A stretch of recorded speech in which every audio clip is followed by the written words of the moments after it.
दिनैनि बे बनरगाव समस्थियावहाय मोनसे फिसा मिटिं जोंहा मानगोनां बे समस्थिनिनो जाया इनचार्ज दायित्व मोनदों बिनि आन्दाराव बे मिटिंआहाय जादों। बे आंखौ आलासि हिसाबै लिंहरबाय आरो आंनि साननाया बेनो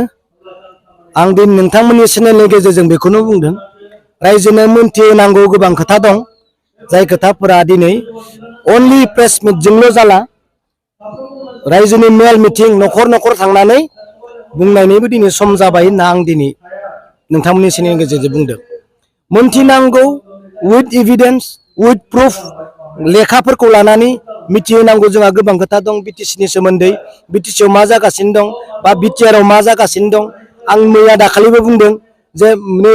मैयाबो आं मोननै प्रेस मिट होदों जों बिटिसिआव मा जागासिनो दं बेफोर गासै खोथाखौ प्रेस मिटआव होआलासिनो आङो बेबायदि मिटिंफोरावबो रायजोनो अपेनलि आं मिथिहोनांगौ होननानै आं दिनै बेहाय फैनाय जादों। आरो नोंथांमोननि आं मैयानि खोथाखौनो बुंनो नागिरदों जे बिराद गिदिर आनफर्चुनेट मोनसे घटना जाबाय जे 110टा खामानिखौ बिटिआरनि बाहेरनि बिलासि फरायनाया मोनदों। नट अनलि 110टा गोबां कौटि कौटिनि खामानिखौ बारनि मानसिफ्रा लांगासिनो दं। बेफोर गासैबो खोथाखौ गासैबो मानसिया मबाइल नाया मिटिं दावथिङाव थांग्रा फ्राय मानसिफ्रा गासैबो मबाइल नायजोबा बिनिखायनो आङो मिटिंनि गेजेरजोंबो बेफोर खोथाखौ मोनथिहोनो थाखाय आङो बे मिटिङाव फैनाय जादों। এতিয়া আপোনালোকৰ মাজত আজি এই মিটিঙৰ যোগেদি মই কিছুমান তথ্যবিলাক যোৱাকালি মই প্ৰেছ মিট দি মই অৱগত কৰিছিলোঁ কিন্তু মই ভাবিলোঁ অকল প্ৰেছ মিটত মানে অৱগত কৰি থাকিলে নহ'ব এই মিটিংবিলাকতো কৰিব লাগিব যে কোনোবা মোবাইল নাথাকে কোনোবা বুঢ়াবিলাক মোবাইল নাচায় কিন্তু বিটিআৰত আগৰ বিটিচি আৰু এতিয়াৰ বৰ্তমানৰ বিটিআৰত অৱস্থা কি হৈ আছে এইবিলাক মই ৰাইজক মানে জনাইছোঁ। ধৰি লওক যোৱাকালিৰ কথা যে আনফৰ্চুনেট ভাবিব নোৱাৰা এজন মানুহ আমাৰ বিটিআৰৰ যিবিলাক বেকাৰ যিবিলাক এতিয়া বিটিআৰত বা বিটিচিত বসবাস কৰি আছে তেখেতসকলে এটাও কাম পোৱা নাই কিন্তু এই বিলাসী পাৰৰ এজন ব্যক্তিয়ে কেনেকুৱা 110টা কাম পালে এটা দুটা তিনটা নহয় 110টা 1 কোটি 2 কোটি 5 কোটি 10 কোটি নহয় কোটি কোটি পইচা তেখেতসকলে বিটিআৰত কাম পাই আছে কেনেকুৱা হ'ব তেখেতসকলে আমাৰ নহয় নহয় এইবিলাক কথা মই অনলি প্ৰেছ মিটত অৱগত কৰিম বুলি মই অহা নাই মিটিঙতো মই ক'ব লাগিব মই অফিচত বেলেগত যাম কিছুমান এফচি অফিচবিলাকক মই ডকুমেণ্টছবিলাক দি দিম আমাৰ বিটিআৰত সঁচাকৈ কি হৈ আছে তাৰ কাৰণে মই এটা কথা কৈছিলোঁ যোৱাকালি নিউজত এইটো কাটি দিছে বা কিবা এটা মানে অসুবিধা হৈছে কি জান নিউজত বাজা নাই মই কৈছিলোঁ যে জয়ন্ত মল্ল ডাঙৰীয়া এই কোকৰাঝাৰৰ ইলেকশ্যনৰ টাইমত বৰ্তমান দায়িত্ব পাইছে যে এই কোকৰাঝাৰৰ লোকসভাৰ যিটো এই ইলেকশ্যনৰ ভোট পেটাৰ্ণটো ঠিক কৰিবৰ কাৰণে তেখেতে দায়িত্ব পাইছে। মই তেখেতক ক'লোঁ যে মই চিলেক্ট কৰিছোঁ যে জয়ন্ত মল্ল ডাঙৰীয়া আপুনি বিটিআৰত আহিছে প্ৰমোদৰ হৈ কাম কৰিবৰ কাৰণে আপুনি প্ৰমোদ বড়োক কৈ যাওক যে এই বিটিআৰত যিমানখিনি কাম আছে যিমানখিনি ফাইনেন্সিয়েল ছাপৰ্টিং আছে বিটিআৰৰ মানুহকো দি দিয়ক প্ৰমোদ বড়োক কৈ যাওক মই জয়ন্ত মল্ল ডাঙৰীয়াক কালি কৈছিলোঁ কিন্তু নিউজত বাজা নাই কিবা এটা কাৰণ আৰু অশোক সিংহল ছাৰ ডাঙৰীয়া তেখেতে গাৰ্জেন মিনিষ্টাৰ হয় আমাৰ বিটিআৰৰ তেখেতক মই কৈছোঁ অশোক সিংহল ডাঙৰীয়া মই আপোনাক চিলেক্ট কৰিছোঁ আপুনি প্ৰমোদ বড়োক কৈ যাওক যে যিমানখিনি কাম পাব লগা আছে বিটিআৰৰ মানুহকে দি দিয়ক ফাইনেন্সিয়েল ভাল হ'ব ঠিক গোটেই বস্তু চিমেণ্টৰ বাহিৰৰ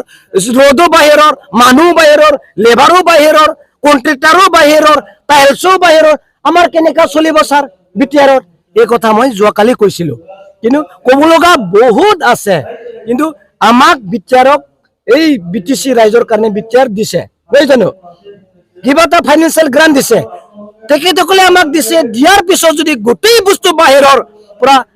কণ্ট্ৰেক্টৰ বিজনেছমেন আনি ফালে গোটেই বস্তু যদি লৈ যায় আমি কি পাম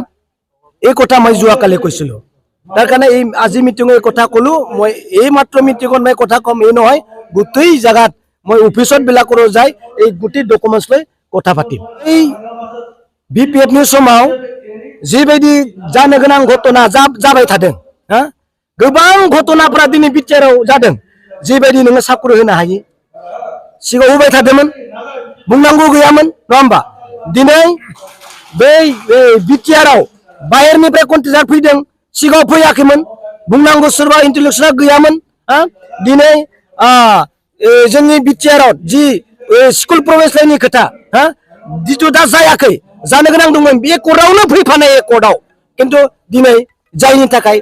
गोरोंफोरा साननानै बुंनांगौ जादों जि घटनाफोरा बै बिटिआर जायनि सिगां बिटिसिआव मोनसेबो जायाखै नङा होमबा मोनसेबो बिदि घटना जायाखै जे फैसायाबो दिनै बिटिआर सक्ति नामाव 1500 कोटि फैनो गोनांमोन फैयाखै नोंथ' गोरों मानसियाथ' बुंखागोन जाम्बा मानसियाथ' बुङा बिनिखायनो जेसेबां गोरों मानसिया दिनै खोथा बुंदों बिटिसिआव जाय घटनाफ्रा बिटिआरआव जानायनि थाखाय दिनै बयबो गोरों मानसिफ्रा दिनै बुंनो आखायाव लाबाय सोरबा एम जिएम एमसिएलए बुंनायनि खोथाखौ आं डाइरेक्ट फिन होनो सानाखै सोरबा बिपिएफनि मानसिया जुवा गेलेदों बा दंफां दानदों बेयाव रावनिबो एभिडेन्स गैयाबा आं खोथा बुंनो बोरैबा मोनो आरो बुङा खिन्थु आं मोनसे खोथाखौ बुंगोन दंफाङा गोमागोन नङा होमबा दंफांखौ दानगोन फैसाया खामायगोन दंफाङा जोबस्रांलांगोन मानि थाखाय मानगोनां फेरेंगा सार बिथाङा थांनाय जुननि 9 तारिख मोनसे प्रप'जेल होदोंमोन बिटिआरनि दंफांफोरखौ बासायनो थाखाय बिथाङा मोनसे प्रप'जेल होदोंमोन जे बिटिआरआव फरेस्ट प्रटेक्शन फोर्स बानायनानै हो होननानै आसाम गभर्नमेन्टनि मोनसे प्रप'जेल होदोंमोन बिराद मोजां बेथ' जोंहा बिटिआरनि हाग्रा ओनसोलाबो बासायगोन ओमफ्राय गावनि बिटिआरनि जिमानखिनि बेकार सेंग्राफोर बिथांमोनाबो मोनसे सोलिनो हानायनि हुजुखौ मोनगोन बे प्रप'जेलखौ एप्रुभ खालामनांगौ होननानै आसाम सरकारनो होदों सिएमआ लोगोसे दङ इउजि ब्रह्म सार दङ प्रमद बर' सार दङ नाथाय बिथांनि प्रप'जेलखौ डिनाय खालामनानै जों होनो हाया नोंथांनि प्रप'जेलखौ जों मानिया होननानै बिथांमोना न' होननानै जों डाइरेक्ट रिकमेन्ड हरगोन नोंथांनि डकुमेन्टसा बिटिसिनि जिथु बे फरेस्ट प्रटेक्शन फोर्सखौ जों एप्रुभ खालामनो हाया होननानै बेयाव लिरनानै होदों आं सिगाङाव बुंखांबाय अब्ला बोरै बासायगोन बेकार जाबायना मानसिया बेनो एन्सारा